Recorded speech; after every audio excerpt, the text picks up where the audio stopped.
Okay, I stitched all the way around the hole. If I tuck the cuff in, you can see here. I stitched all the way around with a 1/4 inch seam allowance. Looks like I can fix that there a little bit. But here's my cuff. You can see the stitching all the way around. And now when the hand goes through, I mean, this is the wrong side, but it will seal this hole around the wrist. I'm going to do the same thing on this other side with this cuff.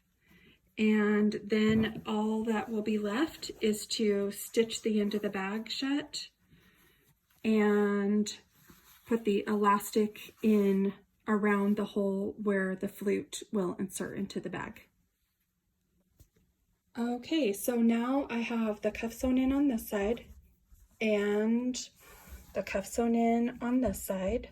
So both sides are sewn all the way up. So I'm going to stitch the end closed on this end. You just stitch all the way from one side to the other, stitching the black and the white fabric all together to close the end. And I'm on this end, I'm going to just fold this end over a 1/2 inch all the way around and stitch it down, leaving a small hole so that I can thread elastic through to seal around the flute. So again, on mine, I have the selvage edge, so I'm just going to fold this over once and stitch across. If you have a raw fabric edge, then you might want to fold it twice and then stitch, just so that it doesn't fray around the end. So I will do those 2 steps, stitching, making a sleeve on this end for elastic and stitching this end closed, and then I will be back. Okay, so I've stitched the end closed. So this is stitched completely closed now. And on this end, I folded over and stitched around, and on one side, I left a hole to thread the elastic through. So now I'm going to just cut my piece of elastic and thread it through this hole and thread it around the opening to cinch it up. I will just say that when you stitch this, because it's on an angle, the inside of it is going to pucker. So don't be stressed if you get puckers going around this, because it's just going to pucker. It's not going to matter once this is all gathered together to fit around the end of the flute. So don't stress about any puckers. Okay, I'm using this 3/8 inch elastic, and I cut a piece that's, mine's just a little bit more than 2 inches because I didn't want to struggle with it for this video, but between 2 and 2.5 inches. And on this end, I have pinned it to the bag so that as I'm pulling it through the casing, it's not gonna pull into the casing. And then on this end, I've just attached a safety pin, and I'm gonna feed this into the casing and feed it all the way through to the other end. And then I'm going to, I'll show you when I'm done with that, but I'm gonna stitch the ends of the elastic together into a loop, and then it will be done. So I'll show you once I get the elastic threaded through there. Okay, so I've threaded the elastic all the way through. This is the safety pin that's attached to the elastic that I threaded through. And then here's the one that's pinned to the bag.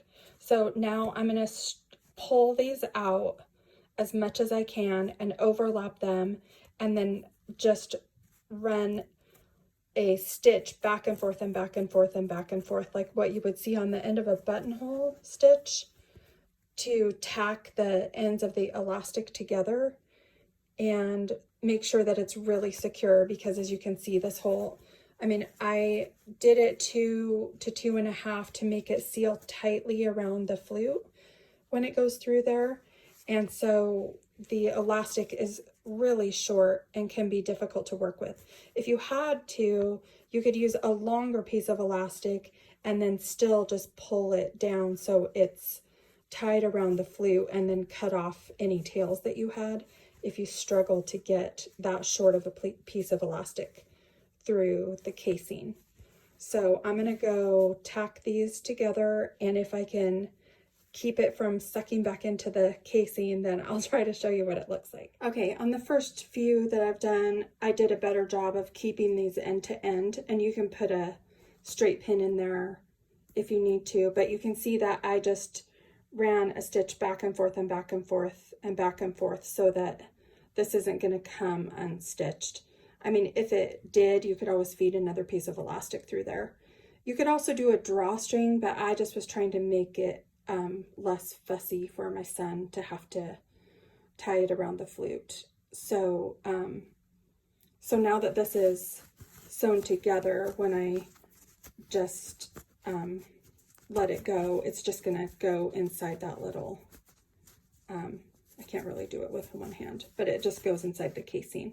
And I'm not actually even gonna worry about trying to stitch this small hole shut where I left the hole for the elastic to feed through, because I can't really get this this piece back into my machine because it's gathered up so tight. So you could hand stitch it shut, or I actually just left it because the elastic's not going to come out and you're not really even going to notice with all the gathers that it's not stitched shut on that little 1-inch spot. So I'm going to turn the bag right side out. My son went to bed and I don't think I can do it with one hand, but you just turn the bag right side out through the hole that you left in the bag where the lining is. And so I'm going to turn the bag right side out, and then I will show you what it looks like finished. Okay, so here is the finished bag. Here is the opening for the mouthpiece of the flute. You put I think you take the head joint off and then feed it from the inside. So here's where the flute goes in. We've left this opening, and then it has this piece that just, because it's stitched up here and stitched up on this end, it will just hang down underneath where the flute goes. So you just feed the body of the flute in here, and then just make sure that this is hanging down to cover this hole. If you feel like this hole is too big, you can definitely stitch this shut more on either end to make the opening a little bit smaller. Then you have the hand holes, which should seal around the wrist nicely. They're nice and comfortable.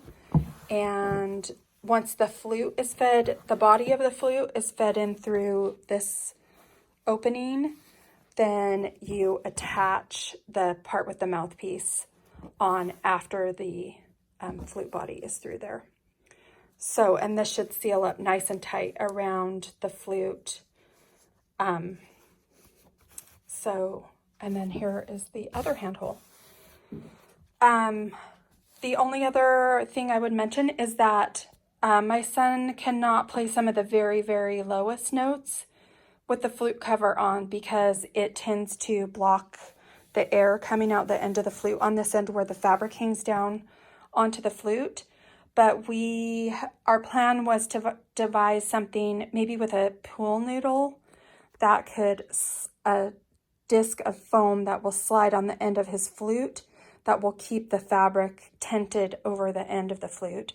We haven't tried that yet, but if we get that figured out, then I will take some pictures of that and I can add that to this as well. So I hope this is helpful, and you can reach out if you have any questions.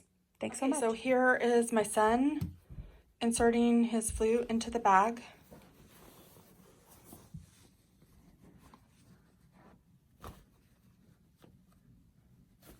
It's very tight around there. Then attaching the, what's it called? The head joint. The head joint.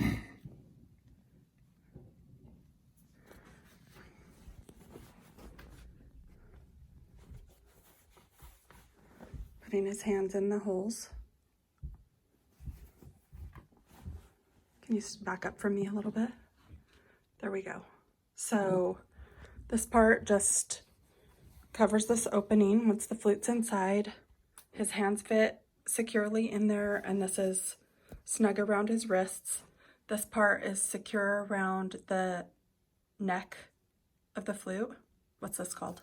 I don't know. Okay. And on the back, this hand is in there. And okay, so this is how it looks. There you go.